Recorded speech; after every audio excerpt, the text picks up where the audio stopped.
Alors, nous retrouvons l'évangile de Matthieu, mais cette fois-ci, nous commençons le chapitre 13, qui est un chapitre dans lequel sont condensées la plupart des paraboles de Jésus.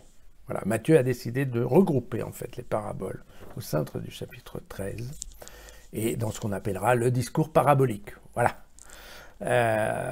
Donc ce que je vous propose, c'est... donc je vais lire la première partie de l'évangile, et puis je vous demanderai d'aller voir, en effet, le 26 janvier 2022, nous avons étudié ensemble le même passage vu par l'évangile de Marc, au chapitre 4, les versets 13 à 20. Et il y a donc là, vous trouverez là un certain nombre d'explications sur la parabole d'aujourd'hui. Voilà. Mais je pense que ça ne vaut pas la peine effectivement de recommencer. Et aujourd'hui, je vous ferai plutôt un commentaire sur la façon dont on doit comprendre les paraboles, puisque là, on va parler de paraboles chez Matthieu à peu près jusqu'à la fin du mois de juillet. En ce jour-là, Jésus sortit de la maison et s'assit au bord de la mer. De grandes foules se rassemblèrent près de lui, si bien qu'il monta dans une barque où il s'assit. Toute la foule se tenait sur le rivage. Il leur dit beaucoup de choses en paraboles. Voici que le semeur est sorti pour semer. Comme il semait, des grains sont tombés au bord du chemin, et les oiseaux du ciel sont venus et les ont tous mangés. D'autres sont tombés dans des endroits pierreux, où il n'y avait pas beaucoup de terre. Ils ont aussitôt levé, car ils n'avaient pas de terre en profondeur, le soleil étant monté. Ils ont été brûlés, et faute de racines, ils ont séché. D'autres sont tombés dans les épines ont monté et les ont étouffés. D'autres enfin sont tombés dans la bonne terre et ont donné du fruit, l'un 100, l'autre 60, l'autre 30. Entende qui a des oreilles. Alors, revenons sur cette histoire de parabole. Avant tout, il faut bien se rendre compte que Jésus est un formidable conteur d'histoire. Et un conteur d'histoire qui est prêt à utiliser tous les moyens littéraires ou tous les moyens nécessaires, je dirais, pour faire comprendre le message à son auditoire. Son auditoire qui, dans ce cas, est un public galiléen, une population plutôt agricole et pas forcément très développée en termes, on va dire, intellectuels ou culturels. Voilà, on va dire ça comme ça. Et donc, lui, Jésus doit faire passer deux messages. L'un qui est, eh bien, le bonheur de l'arrivée, de savoir qu'en effet, il y a le royaume de Dieu existe. Et donc, avec le royaume de Dieu, eh bien, la possibilité d'une vie meilleure, d'une vie après la vie terrestre, qui n'est pas forcément rigolote pour eux. Et puis, l'autre message à passer, c'est l'urgence de la conversion, parce qu'effectivement, pour avoir droit à cette vie éternelle meilleure, eh bien, il faut avoir un comportement qui soit en ligne avec les demandes de Dieu. Et donc, c'est ça, en fait, les deux principales idées que Jésus a besoin de passer. Et ça ne va pas être très facile, car d'abord, ce sont des concepts qui sont un petit peu compliqués, vous voyez, même pour nous. Et si c'est compliqué pour nous, bien, on doit se dire que ça doit être encore un peu plus compliqué que ce soit pour des pêcheurs ou pour des agriculteurs, disons, des bergers. Voilà. Donc, la parabole étant une histoire, par définition, on reviendra, par définition, la parabole est une histoire inventée, hein, donc il n'y a aucune base sérieuse, je dirais, d'existence. Et donc, effectivement, les paraboles sont également sujettes, voilà, je dirais, à de nombreux détournements, hein, puisqu'une histoire simple et bête, eh bien, à la limite, on peut l'utiliser pour pousser un argument comme pour pousser un autre. Et donc, ça veut dire que, voilà, il ne faut pas trop non plus, parce que ça a été l'idée d'un certain nombre de théologiens plutôt penchés sur l'histoire, historique, qui recherchent la réalité historique dans les Écritures. Alors, c'est un petit peu difficile, il ne faut pas trop faire ça avec les paraboles, parce que ça ne sert à rien de chercher la parabole qui fait partie de ce que Jésus a effectivement raconté. de la parabole qui était probablement rapportée par oral, enfin qui faisait partie de ce qu'on appelle la tradition populaire des premières églises, tout simplement. C'est-à-dire qu'il y a des histoires qu'effectivement Jésus en a parlé, puis il y en a d'autres que Jésus n'en a pas parlé, mais il aurait pu l'en parler, d'accord? Et puis, bien sûr, les premières communautés, elles se sont basées non pas sur un texte écrit, mais sur un certain nombre d'histoires racontées. Donc, voilà. Donc, soyons prudents dans ces notions de parabole. Voilà, on ne sait pas trop, hein, encore une fois, ce qui a été raconté effectivement par Jésus ou pas. Alors, la meilleure définition, je pense, de la parabole, c'est celle que nous donne Aristote. Vous voyez, ça fait un petit moment. Donc, il voit dans la parabole un moyen pour le narrateur, donc en fait, de persuader son auditoire.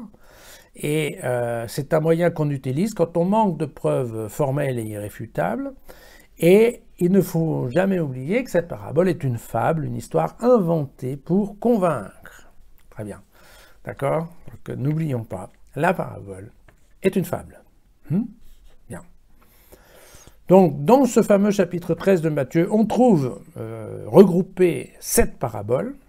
Donc c'est celle du semeur, c'est celle du bon grain et de l'ivraie, c'est l'histoire du grain de moutarde, c'est l'histoire du levain, c'est l'histoire du trésor caché, c'est l'histoire de la perle de grand prix, et puis c'est l'histoire du filet et du tri des poissons.